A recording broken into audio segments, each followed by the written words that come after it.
Anchor का कितना important role होता है एक इवेंट को सक्सेसफुल बनाने में। और जैसे कि ट्रेंड्स चल रहे हैं कि हम कार्निवल वाली हल्दी करेंगे और ये सब, तो उसमें एंकर का बहुत बड़ा रोल है। ये इंडस्ट्री ऐसे ना, आपको काम से ही काम मिलता है। जब आपका काम अच्छा निकल के आएगा तभी आपकी तारीफ होगी। एक ऑनेस्ट सवाल, इवेंट प्लानर का सबसे इम्पोर्टेंट स्किल क्या होता है? प्लानिंग और ये सब चीज़ें लोग सीख लेते हैं एक्सपीरियंस से या काम से, but I think patience is extremely important in this industry. Inside story क्या है? मैं ऐसे सिंपल भाषा में बोलूँ तो रियल टाइम मजदूरी है।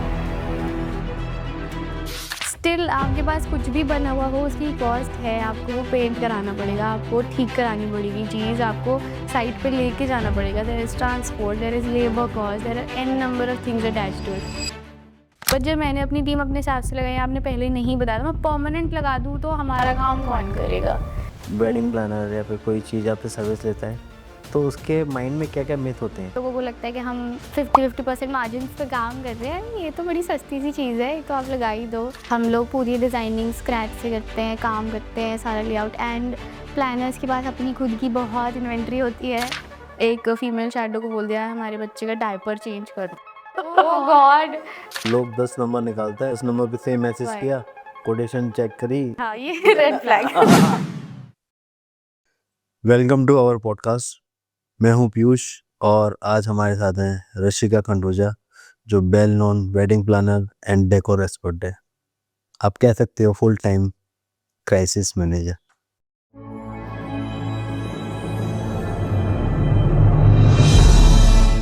एक ऑनेस्ट सवाल, इवेंट प्लानर का सबसे इम्पोर्टेंट स्किल क्या होता है? पेशेंस, प्लानिंग और ये सब चीज़ें लोग सीख लेते हैं एक्सपीरियंस से या काम से, but I think patience is extremely important in this industry. और ऐसे होता है कि लास्ट मिनट पे कुछ भी मिसहैप हो रहा है और आप वहाँ पे अपना पेशेंस खो नहीं सकते। आपको दिमाग बहुत शांत करके सोचना है, देसी जुगाड़ लगाना है कि कैसे केओस को टर्न अराउंड करना है। और मेरे साथ तो मतलब ऐसे होता है कि गेस्ट आएंगे बिल्कुल right in the middle of your bride entry, कि कुछ भी अनरीजनेबल इम्प्रैक्टिकल डिमांड लेके आ जाएंगे कि ऐसे आप कुछ भी बात करनी है और आपकी ब्राइड चलती हुई आ रही है, आपको पता है।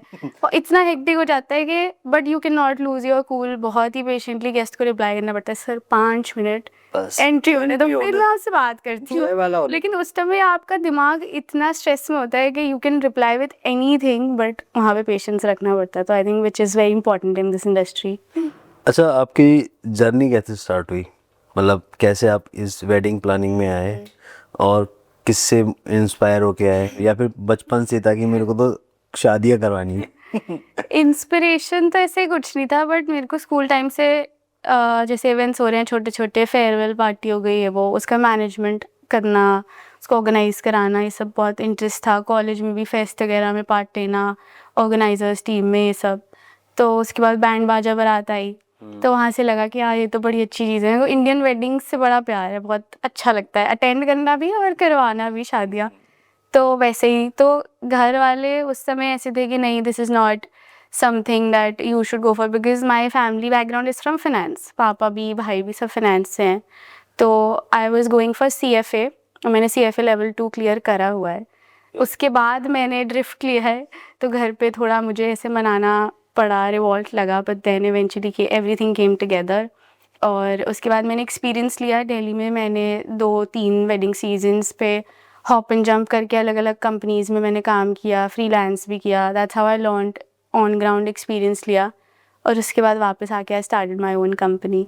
लोग समझते हैं इवेंट प्लानिंग को मतलब कि बड़ी बड़ी शादियों में जा रहे हैं, ट्रैवल कर रहे हैं और डेली घूमने को मिल रहा है, मज़े आ रहे हैं वो इनको अच्छी अच्छी शादियों में जाना। तो उसकी रियल इनसाइड स्टोरी क्या है? जब हम लोग काम करने जाते हैं उसकी बैक स्टोरी क्या होती है? रियल इनसाइट तो मैं अब क्या ही बताऊँ।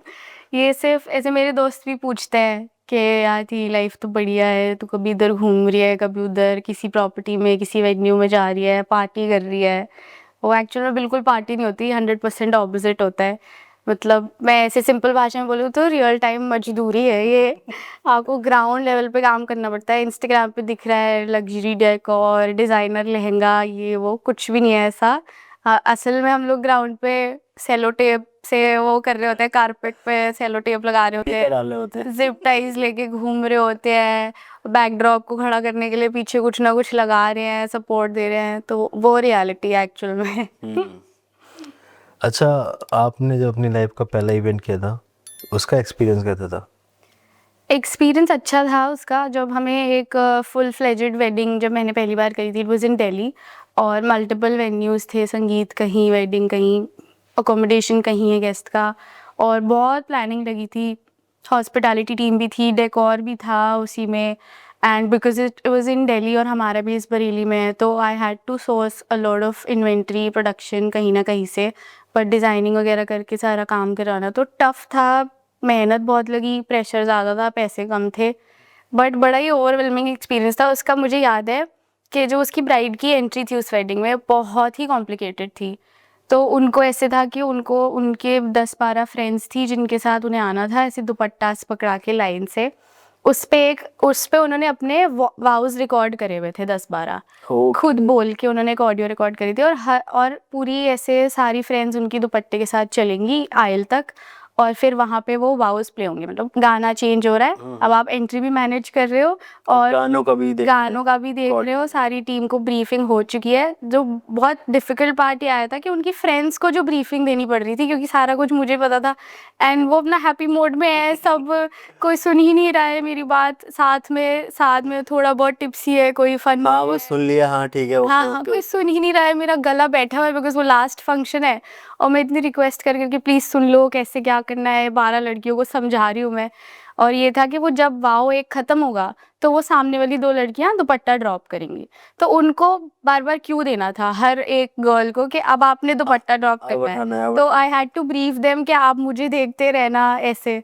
फिर जब वो दुपट्टे ड्रॉप होंगे फिर वो दुल्हन चादर के अंदर चलेंगी, वॉक करते हुए। दुल्हन चादर के अंदर ऐसे 3-4 स्टेप्स थे उसके। ये दुल्हन चादर के अंदर चल रही है फैमिली के साथ, फिर गाना चेंज है, फिर वो दुल्हन चादर फैमिली को क्यों दो कि अब आप हट जाओ, ब्राइड विल वॉक अलोन, फिर वो आयल पे चढ़ेंगे, आयल पे फिर गाना चेंज है, और वो गाने का भी ऐसे था कि इस ड्यूरेशन से इस ड्यूरेशन तक होना मतलब चाहिए, cut it was to cut, so cut to cut. Complicated. और फिर उसके बाद when she gets on to the stage, फिर वरमाला हैंड ओवर के बाद फिर गाना चेंज है, फिर फ्लावर शार जब शुरू होगा फिर गाना चेंज है, तो इतना कॉम्प्लिकेटेड था, बट लकीली बहुत स्मूथ गया। वी बीव्ड एवरीबडी, बहुत अच्छे से सब कुछ हो गया था, और हम लोग देख रहे हैं फ्लावर शार अच्छे से हो गया, फायर क्रैकर्स स्मूथली चले गए, सब कुछ, वरमाला खत्म हुई, and I had tears in my eyes कि चलो हो गया। चलो, बहुत अच्छा एक्सपीरियंस था वो, that was my first wedding. ये जो जयमाला मूवमेंट होता है ये ये हर किसी सबसे, के लिए सब पे हाँ, होता है कि जो मूवमेंट सही से कैप्चर करना है, वही, ब्राइड एंट्री, ग्रूम एंट्री, हाँ, जो मतलब, और मैं देखता हूँ गेस्ट लोग को भी एक्साइटमेंट होता है कि उनको बहुत भी कैप्चर करना है, कैप्चर करना है तो सारी सबको, चीज़ों के बीच में वो निकालना वो बहुत टफ राइट। जॉब होता है। अच्छा, कभी क्लाइंट से जब आप बात करते हो किसी इवेंट की, तो कभी क्लाइंट बोलता है कि थोड़ा बजट कम कर देते हैं, तो आपका क्या रिएक्शन होता है? हँस देती हूँ मैं, और क्या। देखो मैं तो हमेशा बोलती हूँ सर बजट आपके हिसाब से होगा फिर काम, लेकिन वही कि क्लाइंट एक्सपेक्टेशन सेम ही रखता है, बट एक्सपेक्ट करते हैं कि बजट बहुत कम हो जाए, तो थोड़ा सा टफ होता है, बट ठीक है, इट्स एन एक्सपीरियंस, हम लोग करते हैं मैनेज जैसे तैसे। अच्छा, जब आप क्लाइंट से मिलते हो, क्लाइंट की कौन सी ऐसी बात पे आप समझ जाते हो कि ये क्लाइंट पॉजिटिव वे में आगे काम करेगा या नेगेटिव वे में? कौन सी ऐसी हिंट आप देख लेते हो?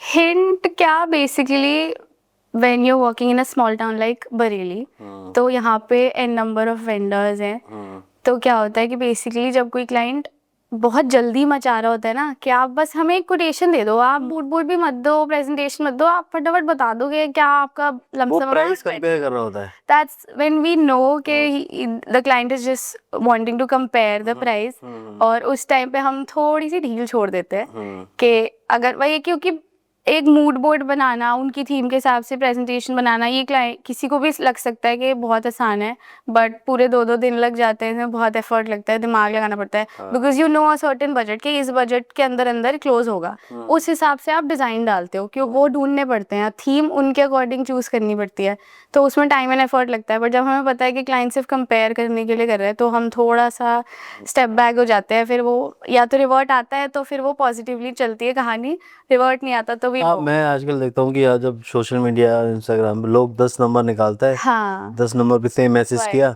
कोटेशन चेक करी और फिर आगे बढ़ जाता है क्लाइंट। यस। और कुछ क्लाइंट होते हैं वो चाहते हैं कि वाकई में उनका अच्छा काम हो, वो काम का डिस्कस करते हैं, वो प्राइस का डिस्कस नहीं करते हैं। भाई और जो पहली बार में प्राइस का डिस्कस कर रहा है तो फिर मुझे लगता है कि वो थोड़ा रेड फ्लैग। ये, हाँ, ये रेड फ्लैग। जैसे हमारे फोटोग्राफी में होता है, जैसे कि हम लोग काम करते हैं तो काफ़ी लोग मिलते हैं, क्रिएटिव भी बोलते हैं कि अरे तो हमारी फोटोग्राफी फ्री में कर देगा, हमारा काम कर देगा। तो जब आपसे कोई ऐसा क्वेश्चन पूछता है कि हमारा वेडिंग प्लानिंग में डेकोर फ्री कर दो या फिर हॉस्पिटैलिटी वाला पार्ट फ्री कर दो, आपका क्या रिएक्शन होता है? रिएक्शन वही, ऐसा रिएक्शन भी तो अंदर ही रखते हैं, फेस पे नहीं आना चाहिए कभी reaction, that is the point. क्योंकि वही है ना कि when you speak over the budget तो कई बार बुरा भी लग जाता है। उन्हें तो लगता है अरे तो यार ये हमारे बजट के लिए ही बोली जा रही है बार बार, ऐसे बट कि सारा पॉइंट एक्चुअल में वही होता है। हाँ। तो ठीक है, जैसे तैसे वी मैनेज। और मुझे लगता है कि उनको सोचना भी चाहिए कि हम लोग सीजनल काम करते हैं, हमारी एक एक डेट इम्पोर्टेंट होती है, अगर उस पे भी हम लोग फेवर करेंगे तो हम लोग क्या कमाएंगे? और खर्चा तो है ही, पता है कई बार होता है कि when you are a decorator लोगों को लगता है ये चीज़ तो इस पे है ही बनी हुई, तो उसका खर्चा नहीं है, बट स्टिल आपके पास कुछ भी बना हुआ हो उसकी कॉस्ट है। आपको वो पेंट कराना पड़ेगा, आपको ठीक करानी पड़ेगी चीज़, आपको साइट पे लेके जाना पड़ेगा, there is transport, there is labour cost, there are an number of things attached to it. तो कॉस्ट हमेशा होती ही है, लेकिन वो समझाना मुश्किल होता है क्लाइंट को। अब जैसे एक डेस्टिनेशन वेडिंग में आप 4 बार चले जाओ तो ट्रैवल कॉस्ट कितना है, बिल्कुल। क्लाइंट को समझना चाहिए। हाँ, और मीटिंग का भी तो कॉस्ट है। आपने वेडिंग क्लोज कर दिया, आप 6 बार चाह रहे होगे, डेस्टिनेशन वेडिंग में भी if you travelling to Jim Corbett for a wedding तो आप चाहोगे 4 बार आ जाए। आपने 4 बार डेकोरेटर को बुलाया, बट वो 2 बार अकेले भी जाएगा रेकी करने, मेजरमेंट्स करने, तो वो कॉस्ट बढ़ती रहती है। जैसे कि हम लोग देखते हैं कि कभी कभी हम लोग वेन्यू पे काम कर रहे होते हैं तो काफ़ी मुझे लगता है कि वेन्यू ओनर्स का भी काफ़ी इन्वॉल्वमेंट होता है कि एक वेडिंग सक्सेसफुल कैसे हो जानी है। और कितनी सक्सेसफुल हो। एक और पार्ट में भी अगर कोई उन्होंने लोकेशन दी है तो बहुत मैटर करता है। तो आपके कैसे कैसे एक्सपीरियंस रहे हैं, मतलब कोई पॉजिटिव एक्सपीरियंस कि आपको कोई चैलेंजेस फेस हुआ हो, वेन्यू वालों ने आपकी हेल्प की हो? वेन्यू से मुझे मोस्टली मेरे अच्छे एक्सपीरियंसेस रहे हैं। मेरे को ऐसा लगता है द की पॉइंट इज़ कि आपको हर वेन्यू से रिलेटेड हर इंसान से अच्छे टर्म्स बना के रखने चाहिए। यू नेवर नो कब आपकी कौन हेल्प कर दे, और अगर आप एक वेन्यू पे रेगुलर काम करते हो तो ये बहुत इंपॉर्टेंट पॉइंट है। और ऐसा होता है लास्ट मिनट कई बार आर्टिस्ट को या साउंड टीम को, लेट्स से छोटा छोटा आइटम कुछ भी, टेप है तो स्टेशनरी वगैरह हम भी कैरी करके चलते हैं, but there are some times जब कुछ भी चीज़ एंड वाले फंक्शन तक मिसप्लेस हो गई, एक्सटेंशन बोर्ड चाहिए, नहीं कैरी किया आपने कुछ भी, तो वो सब फिर वेन्यू ही अल्टीमेटली आपको हेल्प करता है। टेबल्स वगैरह का अरेंजमेंट हाँ, जब कम सब पड़ कुछ जाती है कम तो पड़ जाएगा तो वेन्यू, और वेन्यू का स्टाफ से अगर आप गुड रिलेशंस में हो तो आई थिंक वो सबसे बड़ा पॉइंट होता है। आपका कुछ भी काम हो सकता है वेन्यू से, तो वहाँ वो एक अच्छा पॉइंट होता है कि आप उनसे बना के रखो। और मुझे लगता है कि वेन्यू ओनर्स हैं उनको हेल्पफुल होना चाहिए, क्योंकि क्या होता है बिल्कुल। आपके इतने सारे वेंडर काम करने आ रहे हैं, आपका एक भी निगेटिव पॉइंट आपका बाहर इम्पैक्ट खराब पड़ता है कि यहाँ पे हम लोग काम करने आते हैं कि हमको फेवर नहीं मिलता है या फिर यहाँ के लोग सपोर्टिव नहीं होते हैं। राइट। अगर आपका पॉजिटिव बिहेवियर है वेंडर्स के थ्रू तो आपका ही पीआर होगा, वो लोग उल्टा प्रमोट करते हैं कि इस वेन्यू पे आप ट्रू, वेरी ट्रू। बुक करें या फिर काम करें आके। मुझे लगता है बस अगर हम ये चीज़ का ध्यान रखें कि उनके जो रूल्स एंड रेगुलेशंस हैं वो फॉलो हो, उनकी प्रॉपर्टी डैमेज ना हो। कई बार हमें पता होता है कि इस प्रॉपर्टी का ये सर्टेन रूल्स हैं, इनकी वॉल पे ये नहीं करना, इस जगह पे डस्ट नहीं लगानी, ये सब तो ये सब हमें पता होता है। या कोई टेबल लगा रहे हो तो उसके नीचे कारपेट लगानी ही है, तो वो सब चीज़ें अगर आप फॉलो करो तो अल्टीमेटली सपोर्ट मिलता ही है वहाँ से। मेरा एक थोड़ा पर्सनल क्वेश्चन है, जैसे कोई भी इवेंट हो रहा है, कोई भी पार्टी चल रही है, मतलब डीजे आया हुआ है, तो आजकल लोग लाइट्स लगाते हैं, लेजर लाइट, हाँ। जो हाँ, आई नो, आई नो। उससे मुझे लगता है कि Photographers हर को बड़ी कैमरा दिक्कत है। मैन का वो एक डेडली सपना है आई नो। कि वो उसको देख के डर जाता है। हाँ। क्योंकि मेरे साथ भी एक बार हुआ था, वहाँ पे वो लेजर लाइट लगी हुई थी और वो उड़ गया सेंसर, ओह गॉड। और एक सेंसर उड़ने का मतलब 60,000, जितने का काम नहीं से। उससे और लोग समझते भी नहीं है, डीजे वाले भी नहीं समझते हैं और वो लाइट्स लगा देते हैं, यूज करते हैं। तो मुझे लगता है कि इस चीज़ का भी मतलब आप लोग सजेस्ट करें आगे, मतलब मैं तो उस करती हूँ। क्योंकि वो सिर्फ कैमरे का नहीं है, इवेंट में जितने कैमरे से रील भी बना रहे हैं ना मोबाइल से, उनके मोबाइल भी डैमेज ट्रू होंगे। ट्रू। तो आई थिंक ये आप लोगों के कॉन्ट्रैक्ट में होना चाहिए हाँ। कि लेजर लाइट ये हम लोगों ने तो पहले ही मना कर रखा है, हम हाँ। क्लाइंट से ये कहते हैं कि भाई जहाँ भी लेजर लाइट होगी हम लोग शूट शूट नहीं करेंगे, होना क्योंकि चाहिए। जितने तो इतने कुछ नहीं महंगे होता। इक्विपमेंट होते हैं, इतने महंगे कैमरास वगैरह होते हैं, जैसे आपके भी इवेंट में भी होता होगा कि कुछ चीज़ें ऐसी होती होंगी, अब जैसे कि डेकोर का सामान इतना महंगा वगैरह महंगा होता है, आप कहीं पे कर रहे हैं, लोग उसको गलत तरीके से रख रहे हैं, गिरा रहे हैं। ट्रू, हमारा तो सामान गायब ही हो जाता है। ओके। नहीं ये तो कुछ वेन्यूज पे बहुत होता है, मतलब बरेली के कुछ सर्टन में नाम नहीं लूंगा, पर वहाँ पे आप एक पेन नहीं छोड़ सकते। जैसे डेकोर का आप पार्ट जैसे कर रहे हैं, तो जैसे आप बता रहे रूल रेगुलेशन होता है, कभी कभी होता है जैसे कि कहाँ पे हैंगिंग करने हैं, कैंडल्स करने हैं या फिर फ्लावर, ये सब पे रिस्ट्रिक्शन लगा देते हैं कि यहाँ पे फायरवर्क्स नहीं होगा। जैसे इंडोर है, इंडोर में वेन्यू ने मना कर रखा है कि यहाँ पे कोल्ड फायर नहीं जलेंगे, ठीक है, पर क्लाइंट कह रहा है कि मैं जब रिंग पहनाऊंगा तो वो कोल्ड फायर कोल्ड फायर चलना चाहिए। हाँ, तो फिर उसको कैसे मैनेज करते हो?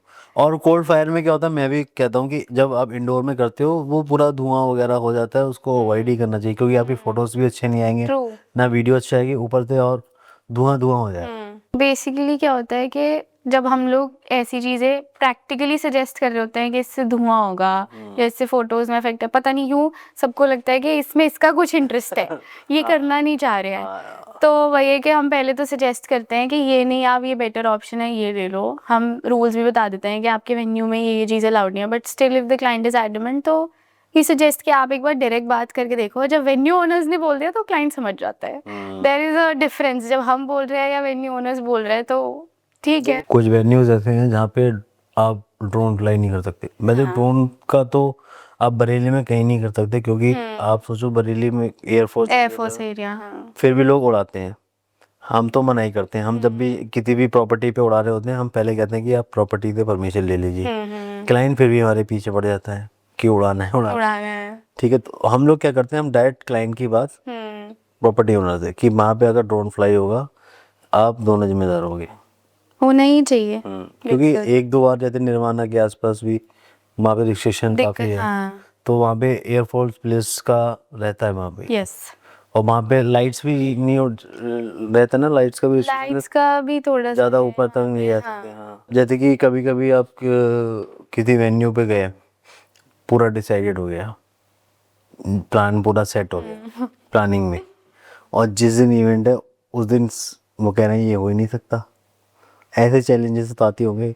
आते हैं बट कम ही आते हैं, क्योंकि हम लोग थोड़ा मान लो आपने जिनके साथ प्लानिंग की हाँ वो मैनेजर ही चेंज हो गया हो, हाँ बंदा ही चला गया, दूसरा आ गया हो, उसको कहते फिर हैंडल कर। तभी मैंने बोला ना कि आपको वेन्यू के हर बंदे से बना के रखनी है। तो ये सब जो ऑब्स्टैकल्स आपको लास्ट मिनट आते ही आते हैं, इंडस्ट्री ऐसी है कि लास्ट मिनट मिसहैप्स होंगे, तो ये कि आपको कहीं ना कहीं से हेल्प लगती है या कुछ नहीं। बट हाँ, क्लाइंट की साइड से ऐसा बहुत कम ही होता है कि एकदम ही सीन चेंज कर दिया लास्ट मिनट, तो उतना नहीं होता। थोड़ा बहुत ये है कि हाँ इसको थोड़ा एक्स्ट्रा कर दो, ये कर दो, वो उतना मैनेजेबल होता है तो कर लेते हैं। वेडिंग प्लानिंग का सबसे बेस्ट मतलब एक्सपीरियंस और सबसे वर्स्ट एक्सपीरियंस, जैसे कि बेस्ट में मतलब जब आप काम करते हो कितना अच्छा काम किया तो आपको अच्छा फील होता है। कभी कभी लगता है कि 3 दिन से तो नींद ही नहीं पूरी होती सो ही नहीं पा रहे। वो ऐसा ऐसी सीन है कि एक ही वेडिंग में आपको दोनों साइड्स पता लग जाती है। जब आपने अच्छे से प्लान किया है, काम अच्छा है, आपको ठीक बजट भी मिला, आपके मन का काम हो रहा है, क्लाइंट भी सेटिस्फाई हो गया, बड़े अच्छे रिव्यूज़ है। बेसिकली ये है कि हम इतने टाइम से पूरी फैमिली से मिल रहे होते हैं, फैमिली से ऐसे बॉन्डिंग हो जाती है, सब आके हक कर रहे हैं, अच्छे रिव्यूज़ दे रहे हैं, अपने गेस्ट से मिलवा रहे हैं, इनका काम है, इनका काम है। दैट्स व्हेन वी नो कि यार बढ़िया है, हम मतलब this is why we do what we do, तो बहुत सेटिस्फैक्शन होती है। बट फिर वही है कि जब वो इवेंट खत्म हो गया तब भी क्लाइंट भी, फैमिली भी चली गई है, गेस्ट भी चले गए, बट आप सुबह 4 बजे तक अपना पैकिंग करा रहे हो, वाइंड अप करा रहे हो। जैसे आजकल आफ्टर पार्टीज बहुत होती हैं वेडिंग में कोई हमारा कोई काम नहीं, but you have to be there, आपको बैठना पड़ेगा। तो ये ड्रॉबैक्स भी हैं, बट ठीक है। जैसे इवेंट में जब हम लोग फायरवर्क्स वगैरह करते हैं, स्टेज के पीछे होता है और कलर वाला भी जो होता है, उसका कोई परमिशन ली जाती है फायरवर्क्स की, या फिर नहीं, परमिशन बेसिकली वेन्यू से होती है, वैसे तो कोई परमिशन नहीं है। जैसे कुछ वेन्यूज हैं कि प्रेमाइसेस के अंदर फायर क्रैकर्स नहीं होंगे, आजकल ट्रीज हैं उनके, अगर पार्किंग भी अंदर है, गाड़ियां खड़ी हैं, वो थोड़ा रिस्की हो सकता है। बट वैसे इतना कुछ नहीं होता, एक बार आप वेन्यू से पूछ लो, डायरेक्शन बता दो कि हम इस जगह पे करेंगे, वो देन एवरीथिंग इज सॉर्टेड। सबसे बड़ा चैलेंज क्या आता है किस चीज़ फायरवर्क्स मूवमेंट में? ये कि वो एग्जैक्टली वरमाला के बाद चल जाए, हाँ। सबसे बड़ा वही अच्छा, चैलेंज है। मैं देखता हूँ जैसे कि मैंने काफी वेडिंग्स में हुआ है मेरे साथ, ओपन में जब कलर वाला वो फ्लैश होता है, हाँ क्लाइंट और कपल ने ना हाथ खड़ा किया, जैसे ही हाँ, आवाज आई कपल पीछे, कपल पीछे, ये क्यों, वो सारा ये नहीं मूवमेंट करना चाहिए, क्यों होता है? उनको देखना आपके होता है कैसे पहुंचा चलेगा। आप पीछे देख रहे हो, हाँ, आप बस बाद ये में देख होता है। लेना। अच्छा, इसका एक बार इसका मेरे साथ अभी हुआ, अभी रिसेंट की वेडिंग हाँ है हाँ। कि फायरवर्क्स है ना, अच्छे ग्रैंड फायरवर्क्स थे, और हमारी टीम वॉल के पीछे है कि ऐसे वरमाला मोमेंट पे, एंड वी हैव वॉकीज, तो मतलब बैकअप का बैकअप लेके चलते हैं हम, तो हमने 3 वॉकीज पीछे भेजे, और 3 टीम के लोग हैं कि अगर एक वॉकी उस मोमेंट पे नहीं चला तो किसी में तो आवाज आ जाएगी। हाँ। एंड वरमाला हो गया, ये ब्रीफिंग थी कि वरमाला के बाद जब कपल टर्न हो जाएगा सामने की तरफ, कैमरास की तरफ, then will shoot the fireworks, और हम वॉकी पे चिल्ला रहे हैं कि फायर फायर ये वो, और पता नहीं क्यों तीनों वॉकीज नहीं चले, उस मोमेंट में नहीं चले। अब वो उस समय ऐसा था कि स्टेज के पीछे की वॉल बहुत हाइट पे नहीं थी, तो फ्लैश शार जब चल रहा था तो टीम को रोजेस दिख गए ऊपर तो उन्हें के वरमाला हो चुकी है, और कपल जो है वो पोज कर रहे हैं, वो हाथ उठा रहे हैं, ये भी कर लिया उन्होंने, और फायरवर्क्स चल ही नहीं रहे, और हम लोग ही धड़कने ऐसे है कि चल जाओ भाई वो प्लीज थोड़ा डिले चलाओ। हो गया है। हम टीम का ऐसे नाम कॉल आउट कर रहे हैं कि फायरवर्क्स भाई चला दो, हिंदी में बात करना शुरू कर दिया, यार भाई चला दे सब, बट फायरवर्क्स नहीं चल रहे। फाइनली उन्होंने अपना दिमाग, उनको क्यों नहीं आया, तो उनको लगा कि हम बिना क्यू के नहीं चला सकते, फिर उन्होंने जब वो सब देख लिया कि रोज पेटल्स गिर रहे हैं, ये मूवमेंट ऐसे होते हैं कि इसमें किसी का कोई फॉल्ट नहीं है, बस सिचुएशन ऐसी होती है हो कि गया बस। एंड सब वॉकी, मतलब ऐसे समझ लो कि फ्लावर शार ऑन होने से पहले भी हम वॉकी टेस्ट कर रहे थे, तब सब चल रहा था, पता नहीं क्या हुआ कि तीनों वॉकीज उसी टाइम पे नहीं चले। हमारे साथ भी ऐसे होता है, कुछ मूवमेंट्स ऐसे होते हैं जैसे कि जहाँ हमको ड्रोन फ्लाई करना होता है, मतलब स्पेसिफिक मूवमेंट जो होते हैं, कभी कभी ऐसा हो जाता है जिसको करना है उस तक मैसेज जा ही नहीं रहा, जा ही नहीं रहा। हो जाता है कभी कभी। अब मैं देखता हूँ आजकल शायद नेटवर्क इशू बहुत हो जाते हैं, शादियों में रिंग्स भी नहीं पता चलती हैं, वॉकिस में भी पता नहीं चलता है क्या बोल रहा है क्या नहीं बोल रहा है, तो ऐसे मोमेंट्स हो जाते ये है कई बार, जैसे वही टेक्निकल प्रॉब्लम हो जाती है कि आपने वॉकी फ़ोन के साथ रखा हुआ है तो उसमें डिस्टर्बेंस हो जाती है, वो ये सब होता है। बट वही है कि फाइनली उन्होंने जब रोजेस देखे कि हाँ ऊपर से रोजेस गिर रहे हैं, शोर भी मचा, मैं कर ही देता हूँ, कर देते हैं। तो उन्होंने अपना ही डिसीजन लेके फायर कर दिया, एंड वो थोड़ा लेट हो गया, बट ठीक है, it came out very beautiful. तो जब क्लाइंट से हम लोग कुछ डिस्कस करते हैं तो सबसे पहले क्या मैटर करता है, जैसे कि वेन्यू पे क्या क्या परमिशंस हैं, बजट तो ऑब्वियसली हम डिस्कस करते हैं, वेन्यू पे हम लोग क्या क्या चैलेंजेस आते हैं एज अ वेडिंग प्लानर, आप क्लाइंट से क्या क्या डिस्कस करते हैं? क्लाइंट से बेसिकली हम ऐसे क्या डिस्कस करते हैं कि सबसे पहले तो वी हैव टू नो कि क्या वेन्यू है। कई बार क्लाइंट्स का वेन्यू फिक्स नहीं होता, but they start planning the wedding, हम कहते हैं आप पहले अपना वेन्यू फिक्स करो, उसी हिसाब से हमें काम समझ आएगा, बिकॉज फंक्शन हॉल में है या आउटडोर है, इस पे बहुत फैक्टर्स डिपेंड करते हैं, और इन सब चीज़ों के बाद ही हम उन्हें सजेस्ट करते हैं कि आप ऐसे, क्योंकि हमें भी ब्रेनस्टॉर्म करना पड़ता है, जब तक हम वो चीज़ इमेजिन ही नहीं कर पाएंगे कि हॉल है या ओपन एरिया है, किस डायरेक्शन में क्या है, तब तक हम आइडियाज सजेस्ट नहीं कर पाते। तो फर्स्ट थिंग इज़ कि आपका वेन्यू फिक्स हो जाए और आपके इवेंट्स फिक्स हो कि आप कहाँ पे क्या इवेंट प्लान कर रहे हो, उसके आगे कहानी बढ़ती है। अब जैसे कि अब न्यू ईयर आने वाला है, क्रिसमस का सारा है, जैसे कि डीजे है, सिंगर है, आर्टिस्ट है, इनके मैनेजमेंट में क्या प्रॉब्लम होती है? क्योंकि मैं सुनता हूँ कि कोई भी आर्टिस्ट हो या फिर कोई भी सिंगर हो, हाँ इन लोगों के नखरे बहुत होते हैं कि मुझे ये रूम चाहिए, हाँ मैं इसी फ्लाइट से आऊँगा, हाँ या फिर मुझे यही गाड़ी चाहिए, ऐसा क्यों होता है? दोनों साइड्स हैं इसकी। आई थिंक वो लोग भी मेहनत करते हैं और अच्छे आर्टिस्ट होते हैं, तो उनको वो मिलना चाहिए जो वो मांग रहे हैं, बट कई आर्टिस्ट के टैंट्रम्स होते हैं। मैंने दोनों साइड के एक्सपीरियंस करे हैं, मेरे को भी लगता है नहीं यार, इनको फ्लेक्सिबल भी होते हैं आर्टिस्ट, तो आपको लगता है कि नहीं यार इसको बेस्ट से बेस्ट चीज़ें मिलनी चाहिए, इनके लिए सारा अरेंजमेंट हो जाए, बट कई बार होता है कि अननेसेसरी टैंट्रम्स होते हैं आर्टिस्ट के। इट इज़ ट्रू कि ऐसा यार कोई अरेंजमेंट ही नहीं है, साउंड ऐसा है वैसा है। हम लोगों का क्या होता है बेसिकली मेन गोल ये रहता है कि इवेंट को सक्सेसफुल कैसे करना है, क्रेडिट चाहे किसी को भी मिले। देयर आर टाइम्स जब कुछ भी अगर साउंड खराब हो रहा है, कोई एंकर है या कोई आर्टिस्ट है, आप माइक पे बोल रहे हो तो आप बेसिकली सारे गेस्ट्स को कैच कर रहे हो कि ये चीज़ खराब चल रही है अभी इवेंट में, तो वो सबसे बड़ा पॉइंट होता है कि वो नहीं करना। और आप बैक एंड पे आके देखोगे क्या फॉल्ट चल रहा है, क्यों। आपको गेस्ट की अटेंशन नहीं चाहिए कि क्या चल रहा है अभी इवेंट पे, तो उस चीज़ पे हम लोग ध्यान रखते हैं कि यार आप प्लीज़ माइक पे मत बोलो, अभी 2 मिनट हम लोग कर रहे हैं सॉर्ट, क्योंकि कहाँ पे क्या कोई वायर भी अगर हिल जाती है तो उसको एकदम से मैनेज नहीं किया जा सकता। सब सारी टीम्स लग पावर चलेगी, पावर वो चलेगी, पेन जो उसने लॉक करा वही कहीं चलाता है। हाँ कहीं शॉर्ट हो गया, कुछ हो गया, तो वो सब चीज़ें देखनी पड़ती हैं। बट कुछ एंकर्स के साथ भी मेरा एक्सपीरियंस हुआ है, they don't want to take the blame and it is understood कि अगर पावर कट हुई तो आपके ऊपर ब्लेम नहीं है। अगर गाना 2 सेकंड लेट हो गया तो it's not your fault, but they keep on saying on over the mic के अरे यार हम तो डीजे को बोल के आए थे, गाना नहीं प्ले हुआ है, वो तो कई बार ऐसे होता है। अच्छा, एक एंकर का कितना इम्पोर्टेंट रोल होता है इवेंट को सक्सेसफुल और अच्छा बनाने के लिए? अ, मतलब एंकर एंगेजमेंट का जैसे गेम्स हाँ, होते हैं। एंकर आई थिंक आज के टाइम पे जैसे कि ट्रेंड्स चल रहे हैं कि हम कार्निवल वाली हल्दी करेंगे और ये सब, तो उसमें एंकर का बहुत बड़ा रोल है एंड इवन संगीत डे पे भी बहुत अच्छा रोल होता है। But it all depends on a good anchor कि वो क्या कर पा रहे हैं इवेंट पे।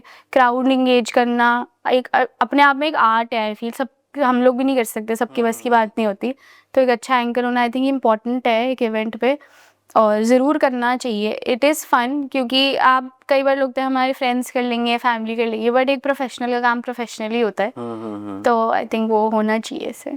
और मेनली क्या होता है, मुझे लगता है कि जब कोई किसी की नहीं सुनना होता तो वो लोग एंकर की जरूरत होती ये है है। हाँ। एंकर जो बोल दे कि हाँ। आपको हटना है, ब्राइड एंट्री हो रही है, यस तो सब सुन के साइड हो यस जाएंगे। और एंड कभी कभी क्या होता है, इवेंट वाला समझा रहा है, फोटोग्राफर टीम समझा करना रही है, कोई पड़ता बंदा जा रहा है कि है।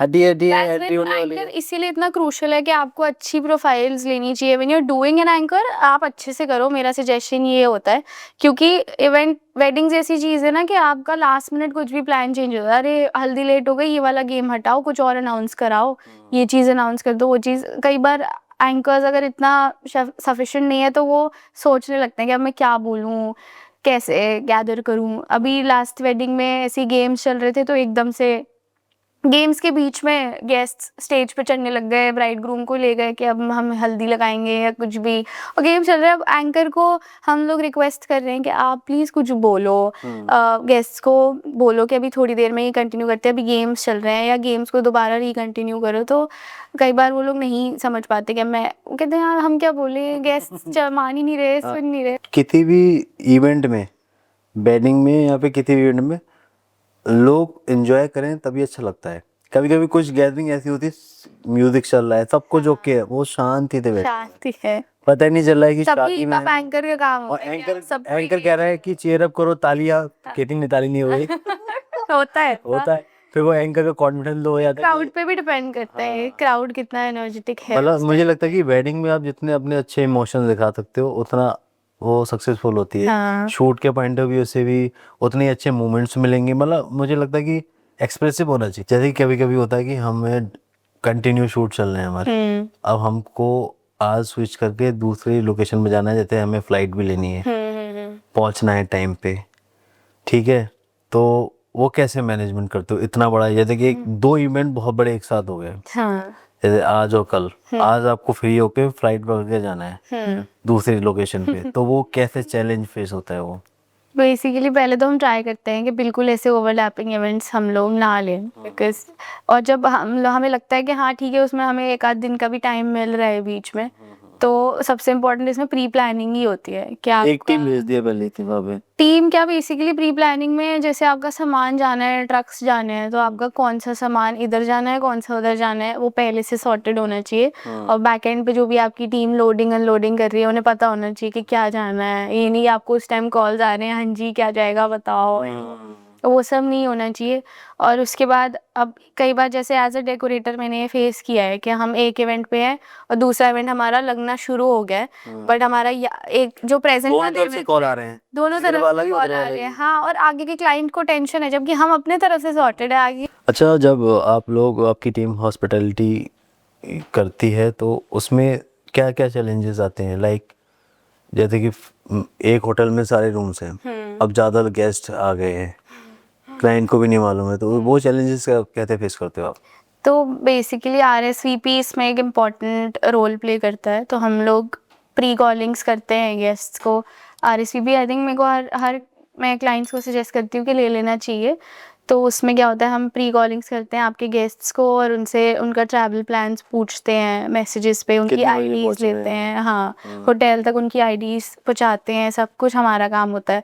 तो हमें उसमें एक आइडिया लग जाता है कि कोई एक्स्ट्रा गेस्ट है या नहीं, पता चल क्योंकि जाता है उस कौन कौन आ मोमेंट रहा पे है। हाँ कौन कौन आ रहा है, कितने लोग आ रहे हैं, उनकी आईडीज आ जाती है। और फिर हम लोग पहले से ही मेन होस्ट को इन्फॉर्म कर देते हैं कि ये लोग आपके एक्सपेक्टेशंस से ज़्यादा आ रहे हैं। तो पहले से उनका अरेंजमेंट हो जाता है, क्योंकि उस टाइम पे चेक इन्स के टाइम पे अगर गेस्ट को भी पता चल रहा है कि यार एडिशनल लोग आ गए, रूम्स कम पड़ गए, तो वो हमारे लिए भी एम्बैरेसिंग है, क्योंकि वी आर नॉट, हम क्या आंसर करें अब, और क्लाइंट को भी नहीं पता होता है, और at the moment extra arrangement करना भी टफ हो जाता है कि अब फंक्शन देखेंगे, ये सब करें।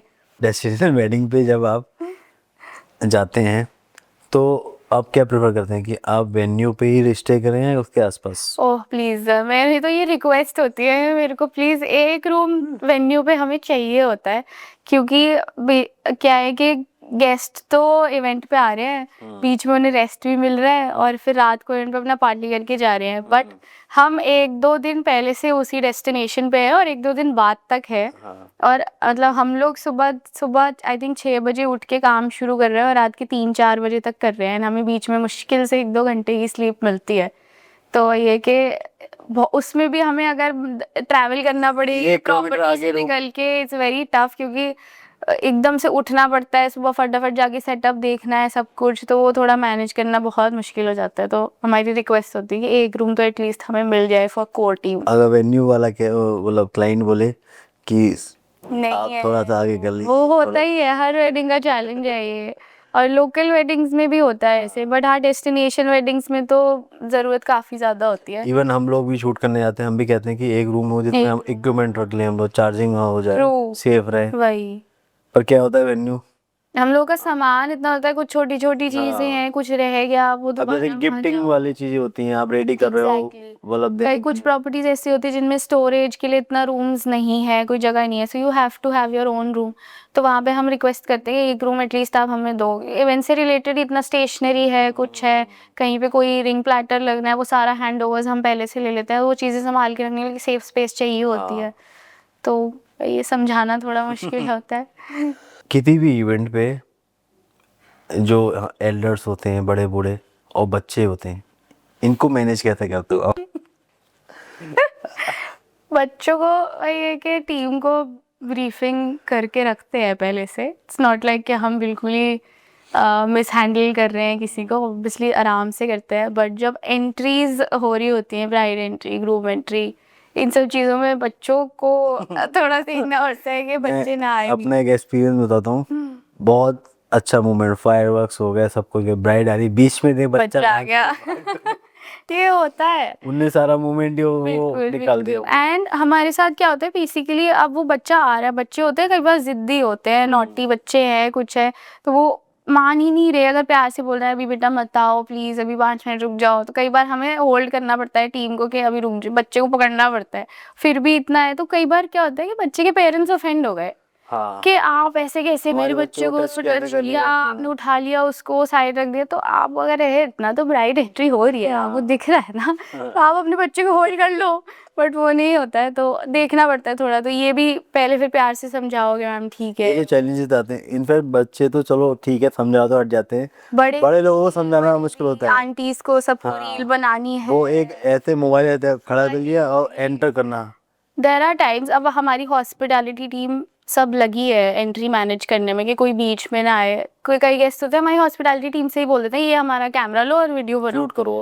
लाइक क्यों भाई, हम काम कौन करेगा इतना। वो बहुत ऐसे सिचुएशन होता है कि ऐसी कोई डिमांड किसी बड़े बुजुर्ग के टाइम जिसको आपको लगा बड़ी फनी इंसिडेंट है कि उनने इन टाइम पे कहा कि ये चीज ला दो बेटा? एक वेडिंग थी जिसमें ग्रूम के कोई फ्रेंड थे, बाहर से आए हुए थे, और हम लोग ब्राइड साइड से ही थे सब। हमारी जो प्लानिंग हॉस्पिटैलिटी सब कुछ था। तो वो ग्रूम के फ्रेंड है एंड ही स्टार्टेड आस्किंग कि आज रात को, मतलब कल मेरा बर्थडे है तो हम रात को केक कटिंग वगैरह करेंगे। और मुझे बताया कि ऐसी एक गन आती है जिसमें से वो 250 शॉट्स निकलते हैं, वो आप मुझे अरेंज कर दो। रात को, हाँ मतलब ऐसी बज रहे होंगे 2-3 बज रहे होंगे, सुबह की वेडिंग, रात का रिसेप्शन, और हम डेकोर भी देख रहे हैं और हम सारे वेंडर्स मैनेज कर रहे हैं और सब कुछ देख रहे हैं। मैं और हम एक डेस्टिनेशन पे हैं, मतलब इट्स नॉट बरेली नहीं है, लोकल नहीं है। तो और मुझे वो चीज़ ही नहीं पता कि ऐसा कुछ होता है। तो नहीं होता है ऐसा। यार आप तो प्लानर हो, आप नहीं अरेंज कर पाओगे तो कौन, मतलब ये अनरियलिस्टिक डिमांड्स। अब मैं क्या क्या देखूँ, मैंने उनको समझाया कि मैं कोशिश करती हूँ। अब हमने एक आध जगह पता करा, SFX वालों को, साउंड वालों से पूछा कि किसी को कुछ पता ही नहीं है ऐसा कुछ होता है। बोले ये नहीं, आप ये ले लो, पायरोज ले लो, ये ले लो। और उनको हम ऑप्शंस दे रहे हैं सर को, तो सर तो हैं कि नहीं नहीं मुझे वो चाहिए वो। तो अल्टीमेटली ऑब्वियस ही बात है कि वो नहीं मिल पाया हमें, और हम दोनों ने फाइनली मना कर दिया कि सर वो नहीं हो पा रहा है, हमें ये सब भी मैनेज करना है, तो आप प्लीज़ समझो, आपको ये सब चीज़ें जो अवेलेबल है अगर ये चाहिए तो आप बता दो तो हम मंगा देते हैं। तो वो ऑफेंड हो गए, मतलब उन्होंने हमें काइंड ऑफ ऐसे सुना दिया कि यार आपसे ये काम नहीं हो रहा है, मैं कंप्लेन करूँगा आपकी होस्ट को कि आपके प्लानर्स ने मुझे ये अरेंज करके नहीं दिया। ऐसे एक्सपीरियंसेस भी हो जाते हैं। बट हमारे साथ भी बहुत होता है, जैसे कि क्लाइंट के साथ हमने कुछ डिस्कस किया, हाँ सारी चीज़ लॉक कर दिया, एंड टाइम पे कहते हैं बेटा हमारा वो भी एक छोटा सा वो है शादी के फंक्शन बाद, अलग है। इसको मैनेज कर लेना। या फिर कोई इवेंट हमको शाम से बताया गया है, टीम लॉग है, तो उनका कॉल आएगा बेटा हमारा 12 बजे ना ये शुरू हो गया, ये चेक करा पिन्स दो, भी देख लेना आप, ये वहाँ पे शूट कर देना, मिलक ये देख, कर देना वो।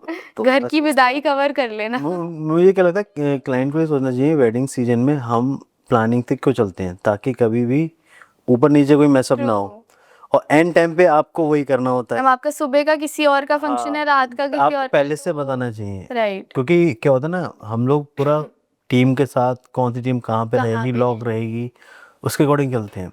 और अगर जब हम लोकल में काम कर रहे होते हैं तो हम लोग प्लानिंग उसके अकॉर्डिंग करते हैं, और डेस्टिनेशन में अलग रहता है। लोकल में मालूम होता है कि शाम का फंक्शन है तो हमारी टीम दिन में कहीं और जा सकती है शूट करने, हम कुछ और कहीं और भेज दिया, दूसरी वेडिंग में भेज दिया, या फिर कहीं भेज दिया।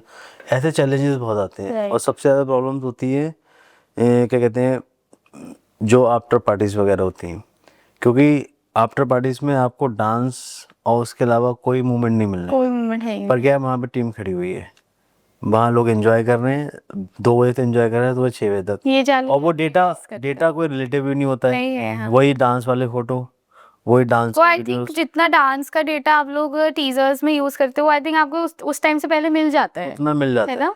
पर क्या है कि आफ्टर रहना पड़ेगा। रहना पड़ेगा, तो काफ़ी चैलेंजेस होते हैं। ऊपर से क्या है कि आप हमें अभी नहीं छोड़ोगे तो सुबह 9 बजे आपका जो फंक्शन है कैसे पहुंचेगी, ये बहुत बड़ा चैलेंज है जो हमारी टाइम पे। हॉस्पिटैलिटी टीम फेस हाँ। करती है। कि 2 घंटे 3 घंटे आराम तो मिल जाए। और हमारे साथ सबसे बड़ा चैलेंज क्या होता है, हम किसी भी इवेंट से जैसे कि फ्री हुए, मान लीजिए हमने कोई संगीत शूट किया 2-3-4 बजे तक, तो हमारे पास कम से कम डेटा होगा 200 250 GB, उसको कॉपी करना है, फिर हमको आना भी है, उसको स्टोर करना है, उसको सिक्योर करना है। ये चैलेंज बहुत होता है डेटा मैनेजमेंट, बड़ा चैलेंज है। और फिर कभी कभी क्या होता है, वेडिंग हुई, विदाई हुई, घर पे आदमी पहुंचा नहीं, 1-2 दिन बाद कॉल आना शुरू हो जाता है, फोटो दे दो, फोटोज दे दो।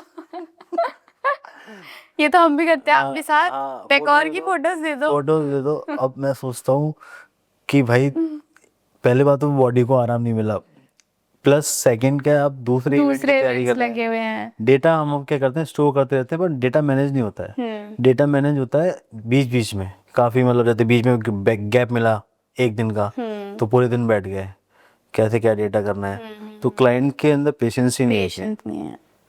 पहले के टाइम पे होता था कि शादी शूट हुई तो 2 महीने बाद 2 महीने बाद मिलेगा। अब क्या है, अब तो नेक्स्ट टेक्नोलॉजी जितनी आ रही है हाँ फेस उतना रिकग्निशन हाँ वाली वो उतना चैलेंजेस बढ़ रहे हैं फोटोग्राफर के। और को भी मतलब जैसे आपके भी होगा कि जितना जल्दी आपको पोस्ट करना है वो करना है, वही आजकल चलने लगा ना। चलने लगा अब है। वो कंपेयर करते हैं बड़ी वेडिंग्स के साथ। हाँ मान लीजिए जो उदयपुर में हो रही है सेलिब्रिटी वेडिंग, कि इधर उनकी जयमाला पड़ी अंबानी वेडिंग में, हाँ या उधर पोस्ट उनके इंस्टाग्राम पे वायरल हो गया।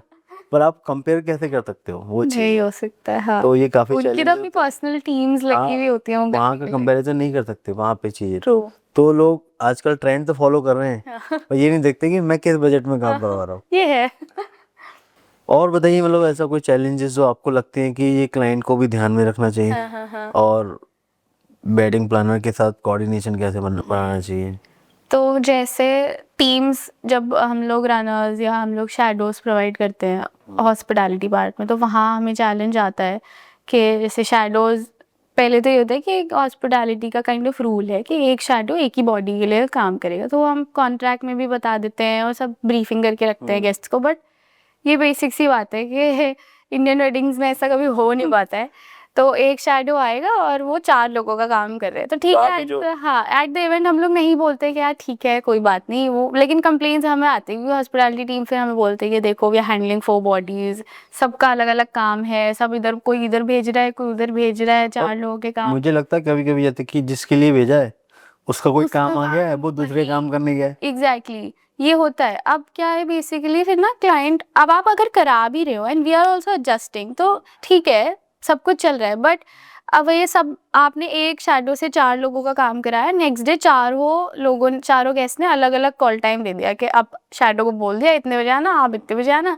अब वो जब आ रहा है तो आप इनका नानी का शैडो कहाँ है, मामा का शैडो कहाँ है, और आपने लिया सिर्फ मम्मी का शैडो है। अच्छा, हाँ उनको लग रहा है ये कुछ कॉम्प्लीमेंट ही चल रहा है ये। पीपल डोंट अंडरस्टैंड कि आपने जिसका शैडो लिया है वो उसी का शैडो है। उन कई लोग अज्यूम कर लेते हैं हमारी तो सारी फैमिली के पास शैडो है ही नहीं, ऐसे नहीं होता है। और वो कई बार एक्सपेक्ट करते हैं कि आपने कोई सीनियर सिटीजन है आपकी, अगर सीनियर लोग हैं आपकी फैमिली में तो आप उनके साथ या तो कोई घर का फैमिली मेम्बर कोई केयरटेकर हो, नहीं तो आप हमसे ले लो, तो वो चल जाता है। लेकिन जब आपने नहीं लिया है, अब वही है कि वो ऐसी चीज़ है कि आपको परमानेंट किसी को लगाना पड़ेगा उनके साथ। तो एट द वेडिंग आप हमें बता रही हो कि यार इनके साथ आप किसी को लगा दो, तो जैसे कोई गेस्ट व्हील चेयर पे कुछ है तो फॉर स्टेयर्स पे हेल्प करनी है वो सब हो जाता है। बट जब मैंने अपनी टीम अपने हिसाब से लगाई, आपने पहले नहीं बताया, मैं परमानेंट लगा दूँ तो हमारा काम कौन करेगा, है ना। तो ये बहुत चैलेंज आता है। और सारे मतलब अच्छे हॉस्पिटैलिटी बैकग्राउंड से लोग होते हैं, कई बार चैलेंजेस आते हैं। हमारे साथ हुआ भी है कि एक फीमेल शैडो को बोल दिया है हमारे बच्चे का डायपर चेंज कर दो।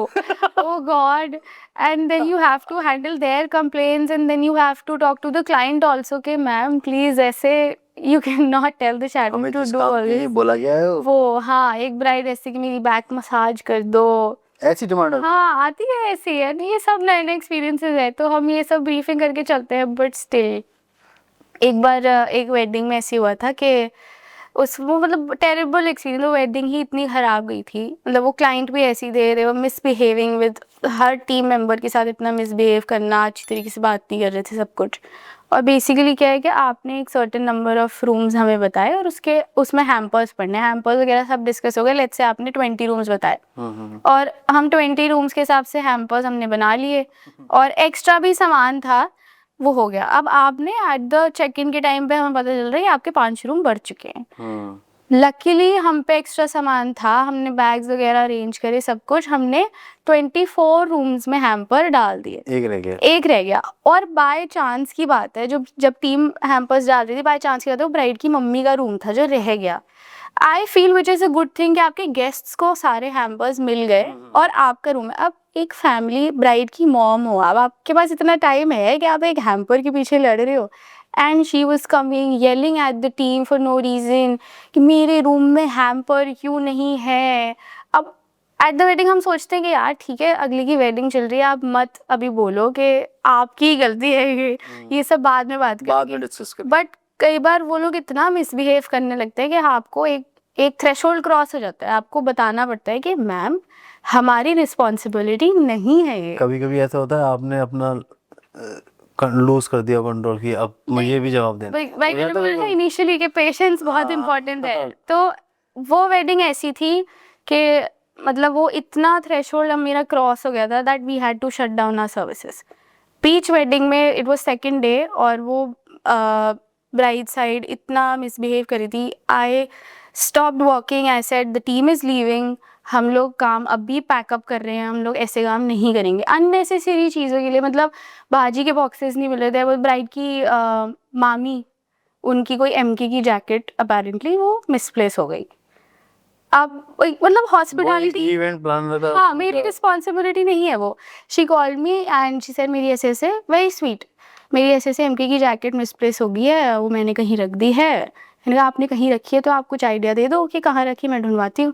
पूरे होटल में टीम ढूंढ रही है, होटल स्टाफ से बोल रहे हैं हम लोग, कैमरास चेक कर रहे हैं, सब है, जैकेट नहीं मिल रही है। ना इन्फॉर्म्ड हर कि मैम आपकी जैकेट नहीं मिल रही है, आप बता भी नहीं रहे हो कि किधर रखी थी, आप रूम में लेके गए हो या क्या हुआ है, आपको मेरी जैकेट ढूंढ के देनी पड़ेगी। अब मैं कैसे बोलूँगी यार, ये मेरी रिस्पॉन्सिबिलिटी है ही नहीं है, तो आप मुझे आइडिया दो, कुछ नहीं।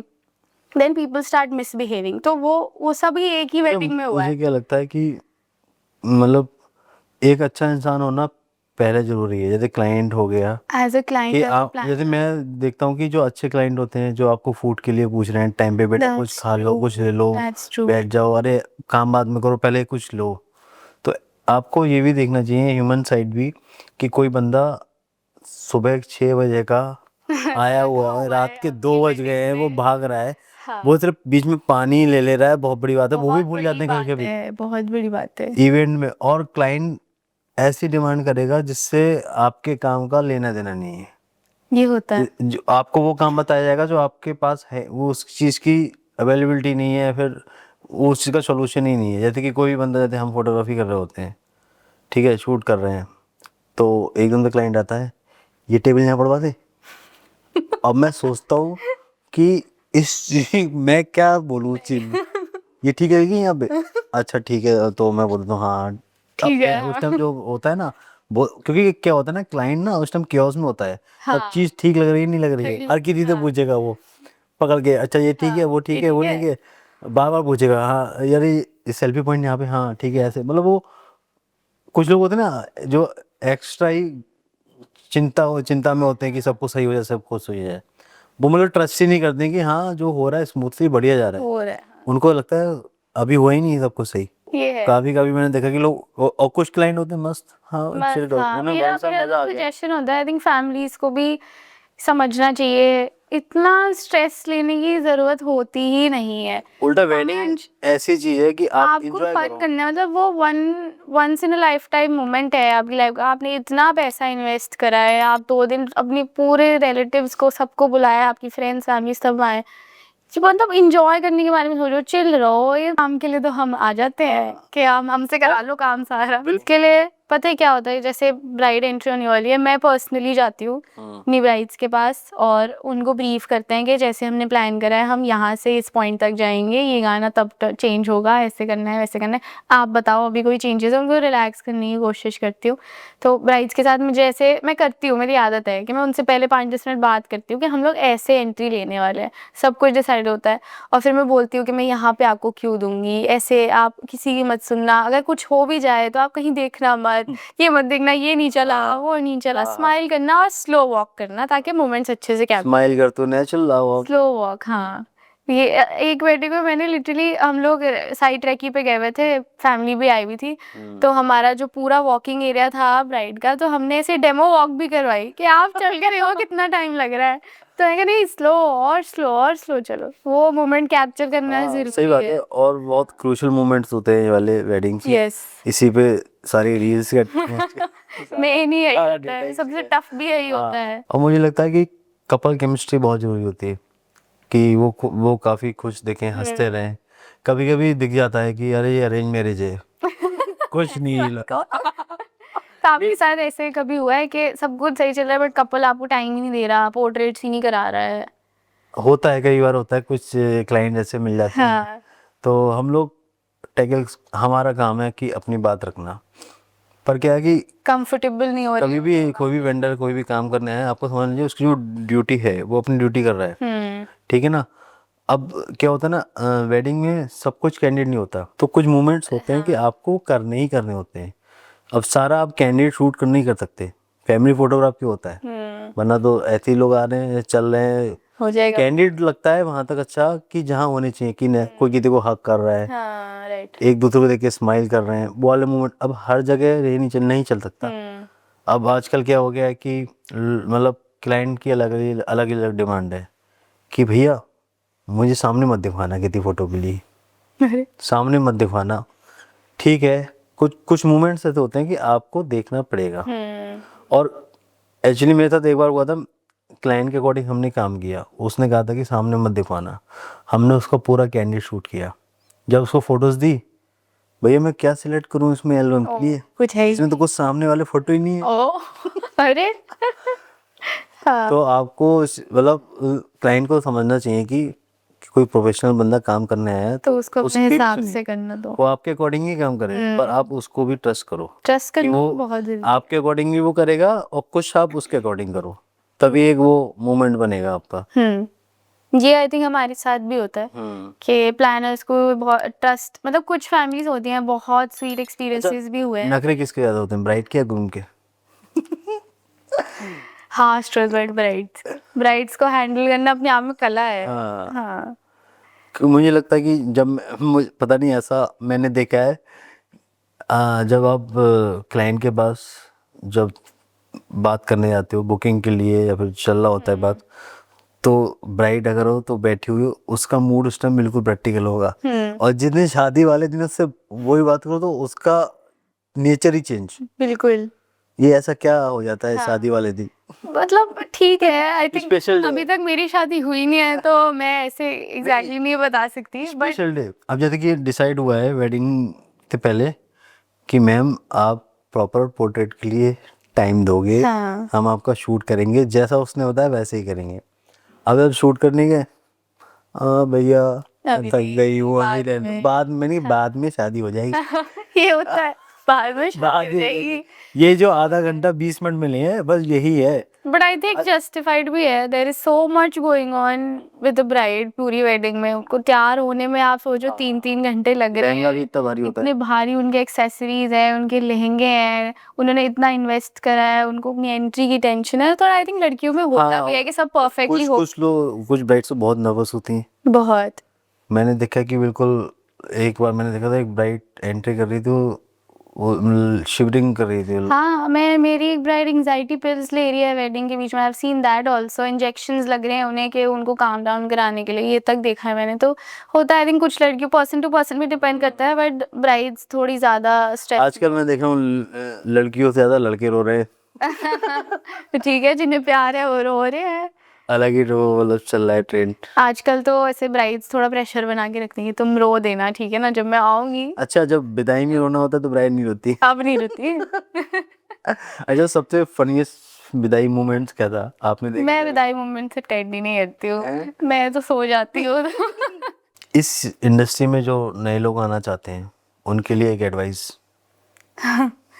एडवाइस तो यही है कि मतलब ये बाहर से बहुत ही ग्लैमरस, जैसे हमारा इनिशियल क्वेश्चन था, ग्लैमरस लगती है बहुत ज़्यादा, ऐसा लगता है पार्टीज हो रही हैं, सब हो रहा है। But if you really want to work in this industry तो सिर्फ एक चीज़ है कि ईगो का कोई रोल नहीं है यहाँ पे। देयर विल बी टाइम्स जब आपको लेबर डिच कर देगी, देयर विल बी टाइम्स जब आपको गेस्ट आके कुछ भी सुना जाएंगे, कुछ भी बोल जाएंगे, बट आपको सुनना पड़ेगा। उस टाइम पे आपको अपनी अंदर की हॉस्पिटैलिटी दिखानी पड़ेगी, बिकॉज अपेरेंटली आप हॉस्पिटैलिटी इंडस्ट्री से हो।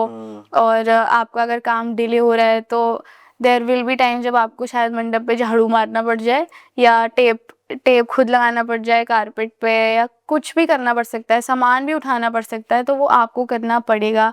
और आप ये नहीं कह सकते कि ये मेरा काम नहीं है, क्योंकि ये सारा आप ही का काम है। तो अगर आप ऐसे मतलब आपको इस इंडस्ट्री में आना है और एक डेकोरेटर बनना है या प्लानर बनना है, तो ये चीज़ बहुत ज़रूरी है कि you have to be patient, you have to treat all guests very nicely, और ईगो को साइड रखना पड़ता है। जब बुक करता है वेडिंग प्लानर या फिर कोई चीज़ आपसे सर्विस लेता है, तो उसके माइंड में क्या क्या मिथ होते हैं? सबसे बड़ा मिथ आई थिंक ये है कि प्लानर्स, वेडिंग प्लानर्स जो है वो सिर्फ मिडिल मैन नहीं होते, और ऐसा नहीं है कि they are just booking somebody and taking money from you और बीच में मार्जिन है, ऐसा बिल्कुल नहीं होता है। हम लोग पूरी डिज़ाइनिंग स्क्रैच से करते हैं, काम करते हैं, सारा लेआउट। एंड प्लानर्स के पास अपनी खुद की बहुत इन्वेंट्री होती है, जो स्मॉल टाउन्स में लोगों को नहीं समझ आता है कि हाँ, we also have our own production. हम लोग नए डिज़ाइंस खुद बनवाते हैं, कारपेंटर से, वेल्डर से, खुद ट्रांसपोर्ट करके लगवाते हैं। तो ये सबसे बड़ा मिथ है। सेकेंडली ये हो सकता है कि लोगों को लगता है कि हम 50% मार्जिन्स पे काम कर रहे हैं, ये तो बड़ी सस्ती सी चीज़ है, ये तो आप लगा ही दो, आप इतने बहुत पैसे कमा रहे हो, आप ये वो। तो ऐसा कुछ नहीं होता है। मतलब एक्चुअल प्रॉफिट या एक्चुअल कमाई हमें इवेंट के बाद पता लगती है जोड़ने से, तो वो बहुत ही लमसम फिगर है। कभी कभी पता चलता है जेब से चले गए। जेब से चला गया, सच में, यू नेवर नो, बिकॉज ये इतनी क्रिएटिव फील्ड है। आपको अगर कोई थीम में इंटरेस्ट आ रहा है, आप सोचोगे यार मैं इसको और अच्छा कर देता हूँ, और अच्छा कर देता हूँ, जब आपका मन करेगा आप लगा दोगे पैसा, चल मेरा सामान बन रहा है, मैं करवा लेती हूँ। तो एट टाइम्स होता है कि वेडिंग के बाद आपको पता चला यार बड़ा खर्चा हो गया। अच्छा, एक प्लानर के अंदर कितने % बिजनेसमैन होना चाहिए और कितने % क्रिएटिव? दोनों इक्वली इम्पॉर्टेंट है, क्योंकि जब आपको काम करना है, आप, बिकॉज ये इंडस्ट्री ऐसे ना, आपको काम से ही काम मिलता है। जब आपका काम अच्छा निकल के आएगा तभी आपकी तारीफ होगी, लोग रिकमेंड करेंगे, देखेंगे, तभी आपको दोबारा काम मिलेगा। तो इसलिए है, you have to be creative, और आपको नई चीज़ें लानी है, अपग्रेड करना है अपने आप को। एक सेम तरीके से आप काम करते रहोगे तो डाउनफॉल आ सकता है, वो होता है। तो बिजनेसमैन भी ज़रूरी है, बिकॉज कई बार लोग ओवर एडवांटेज लेने की कोशिश करते हैं कि आप, इमोशनली आपको हाँ, कि यार आपसे, आपको आगे काम दे देंगे, हमारे घर में 4 शादियां हैं। ये डायलॉग तो बुरा ये डायलॉग तो बहुत होता है हमारे घर में आगे, अरे इतने बच्चे हैं हमारे घर में। तो ठीक है, अभी वाले की बात करो। तो इसलिए बिजनेसमैन होना भी ज़रूरी है। Okay Rasika, thank you. Thank you so much. आज ये क्लियर हो गया है कि इवेंट सिर्फ ब्यूटीफुल सिनेरियो नहीं है, बिल्कुल ये नहीं। एक बैटलफील्ड है। हाँ बिल्कुल है। Okay, thank you for coming. Thank you for your time.